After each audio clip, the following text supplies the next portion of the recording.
La lettre de mission du chef d'établissement, c'est donc l'atteinte des objectifs.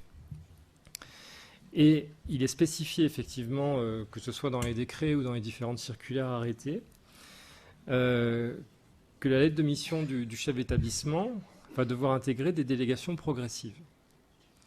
C'est-à-dire des délégations progressives sur certains axes politiques, délégations qui vont être effectivement données à ses collaborateurs, et j'allais dire le premier desquels, mais ce n'est pas forcément le premier, en tout cas un des plus importants, c'est-à-dire son chef d'établissement adjoint.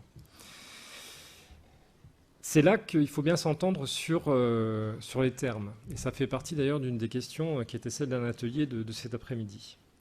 Ces délégations progressives qui vont effectivement mener à l'aide de mission du chef d'établissement adjoint, ce sont bien des délégations sur des missions et non pas des tâches.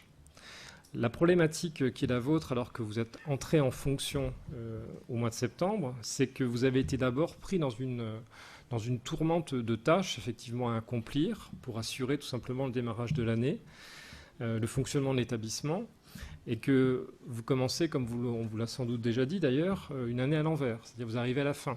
Et c'est en fait votre vraie première rentrée, ce sera en fait en septembre prochain. C'est là effectivement que vous pourrez pleinement profiter de ce qu'est une rentrée scolaire, y compris du fait d'assumer totalement les emplois du temps. Sans pouvoir effectivement, quelque part, être seulement dans l'héritage d'une situation. Non, c'est vous qui serez à l'origine de tout.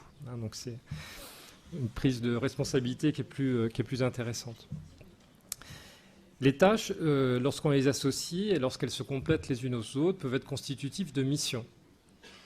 Mais lorsqu'on parle de mission, on est bien effectivement dans une dimension qui est stratégique. On est bien dans une dimension qui est stratégique. Sauf qu'il faut effectivement maîtriser l'ensemble des tâches pour être en capacité ensuite d'identifier ce que peut être une mission. Donc, quelque part, ça fait aussi partie d'un apprentissage d'ensemble. Il se peut que dès que vous êtes arrivé en situation, il y a eu une répartition des tâches qui vous a été donnée, ce qui est une chose qui est plutôt bien, alors qu'on arrive sur une nouvelle fonction. Mais votre lettre de mission ne peut pas être quelque part le transfert de la liste de tâches ou de répartition des tâches que vous avez eue en septembre dernier, qui tout d'un coup devient une lettre de mission. Une lettre de mission, elle va s'organiser en référence en particulier au référentiel de compétences des personnels de direction. C'est-à-dire ce texte que là aussi, je pense que vous avez beaucoup travaillé pour le concours, en fait, dans la réalité, c'est ça le cadre structurant en fait, de votre lettre de mission. On vous attend sur les problématiques de pilotage, éducatif, pédagogique en particulier, et non pas sur le fait effectivement d'accomplir une tâche comme une autre. Pour dire les choses vite fait, si vous êtes en responsabilité par exemple du pilotage du parcours à venir, c'est bien autre chose que de s'assurer du fonctionnement en lycée, en particulier de APB.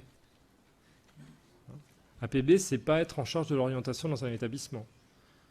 C'est être effectivement soucieux que APB fonctionne parce que je pense que même vis-à-vis de l'opinion publique, vous avez vu l'importance que ça prend.